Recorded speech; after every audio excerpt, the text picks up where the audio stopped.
warm welcome, Markus Termin, Astrologisches Stundenbuch. It's the 27th of February 2024. We are still in the situation of a Piscean sun and the moon in the sign of Libra. There's a whole lot of planets gathering up in the sign of Pisces. It's 4 planets. It's a Piscean stellium. This makes the Piscean forces really strong. They are upbuilding forces in the sense of spiritual growth. They are downgrading forces in the sense of building up a Babylonian tower of matter. You know, they are dissolving that. And interesting enough, you don't see anything at the first view. I just discovered yesterday that we have a mutual reception in between Venus and Uranus again, because Uranus is being in the Venus governed space and Venus is in the Uranus governed space, Aquarius. That's a mutual reception. The more because those 2 planets do have an aspect. That means they look at each other. They are not overseeing each other. A mutual reception is just like a conjunction. That means we are in the situation enjoying a mutual reception, a kind of conjunction in between Venus and Uranus up to the 11th of March. And the combination of Venus and Uranus is a so-called liberating unification. It's the Liberty Bird. It's something that pops out and it puts liberty first. And that's an interesting thing. We have, for example, ongoing farmers' protests all over Europe. The strategy of the legacy media is just don't cover it. We just don't talk about it. We don't show pictures. We do as if it would not be there, you know.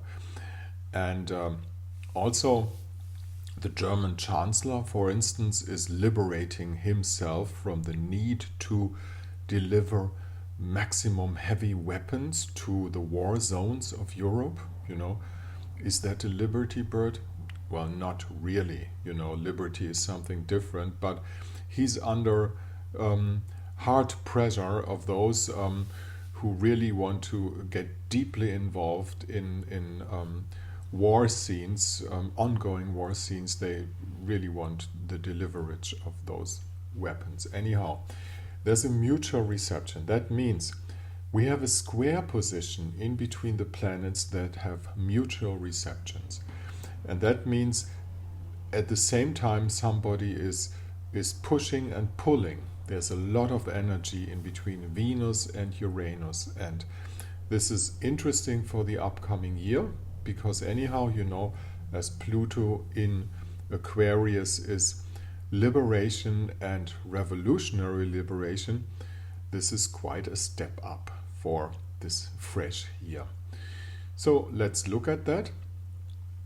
We've been talking a lot about Lilith in Virgo, which is actually also not a comfortable zone for Lilith. You know, she's a child eater down here in Virgo. You know, eating and killing children, obviously, in the other war zone with, in my view, no legitimation at all, and the other side has no legitimation at all too. It's just a mess, you know, what they are doing down there.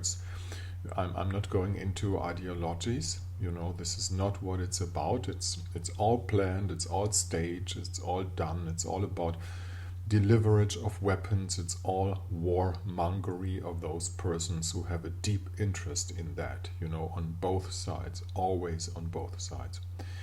That's the situation. If you want to get along with this day, fine, you might find own thoughts of liberation, especially in a sense of how am I going to handle the idea of material wealth and safety and freedom at the other hand. This is the line that moves through any personal life this time, and I hope you give credit to the freedom. Thank you very much. This is Markus Termin, Astrologisches Stundenbuch. Sometimes I show pictures of real living person. Now this one has died a few days ago, which is the chart of Mr. Rothschild and Lord Rothschild. We don't have no birth time actually, but you see he has the perfect chart for the job he has been doing all his life through, which he grew in by his family supplies, I would say.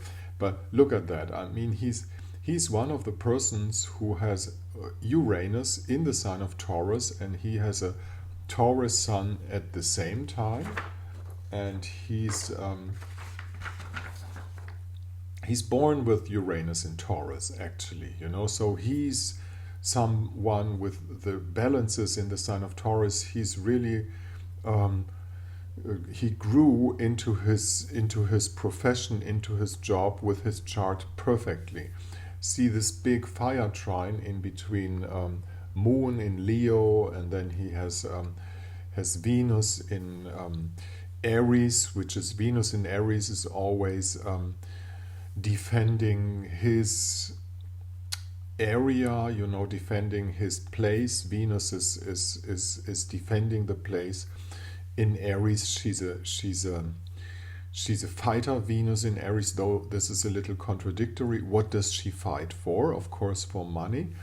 And down there in Taurus, he has the perfect planets to get a thing staged, for instance, that moves the world from so-called fiat money to digital currency. That's obviously part of his life job that he's been putting out there. This is what they all want, to save them from stolen fiat money to even more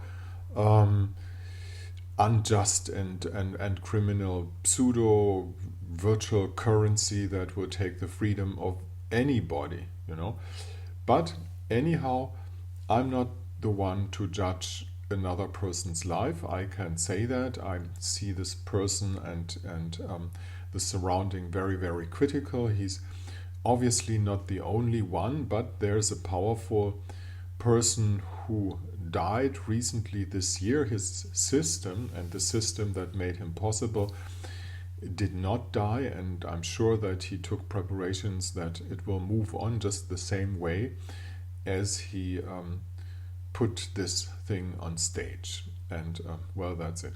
So anyhow, I'm showing that you might be interested in the fact that a Taurus person, was leading the biggest financial complex, we could call it that.